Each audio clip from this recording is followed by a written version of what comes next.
So, hi everyone, it's a pleasure to be here, and thanks to Larochelle and we for the fantastic program.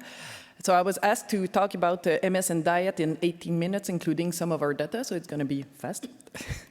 So here are my disclosure. So let's go immediately. You've heard already about obesity and about the importance of gut dysbiosis in MS, but now let's go directly to really diet. Is it influencing the course of MS? So what evidence do we have that it influences the onset of MS? So there's been previous studies where there was no link that was identified between healthy dietary patterns and the risk of MS. However, there were other studies where they were looking at a pro-inflammatory diet, and they were able to see that if you have a more pro-inflammatory diet, you have a higher risk of a first clinical demyelinating events. And this was in an Australian cohort, but they also found it in Iran and in southern France. So you can see that there are multiple different populations where you see that. And if you look at the association between the Mediterranean diet and the risk of MS, you can see here that even after adjusting for age 6, where you live, your BMI as a teenager, if you have past mononucleosis, you can see that you have a protective effect of the Mediterranean diet on the risk of MS onset, but not of vegetarian or other diet in that specific study.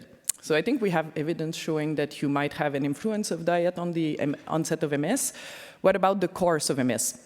So this we have, and I'm showing you only studies in 2023. So if you want to cover the whole topic, you have to have a lot of time in front of you. So it seems like if you have a better pattern of diet, you're going to have less volume of lesion on MRI. And if you have a pro-inflammatory diet, you're going to have more lesion as measured by FLAIR, and you're going to have a higher risk of relapse. You also have, in a completely different cohort, you have also a higher risk of progression of disability if you have a worse diet. And if you look at the Mediterranean diet again, this is linked to less objective disability in MS. What you can see here is that they use a score of how adherent to Mediterranean diet are you. And the higher the score, the higher your function. So you have less disability if you're more adherent, and the highest the score, the lowest the score on the depression index. So you have also enhanced well-being. And this is also true when they were separating this in relapsing MS or in progressive MS. And also if you look at people who had their diagnosis 14 years ago or more than 14 years ago. So I think that it looks like smoking. It's never too late to start to have good dietary patterns. And this was also found in parallel in different other cohorts. So you can have, again, like 3 different populations where you see that. So now, of course, the next question is intervention beneficial? Because, for example, we know that low vitamin D is associated with MS, but it's really hard to find if you can help by supplementing. So the answer is yes for at least some of the symptoms. A low-fat diet has been demonstrated at 2 different time points and 2 different cohorts to improve fatigue. Here you have where they put together different types of calorie restriction in MS, and you can see that it enhances well-being. And if you look here at an intervention where they implemented Mediterranean diet, you can see that after 6 months, you have, I don't think I'm able to point. So you can see that, in fact, the score is a fatigue score and the ADSS. So if you start Mediterranean diet, you will see a decrease in the fatigue score and the ADSS, while the control group stays pretty much the same over the 6 months.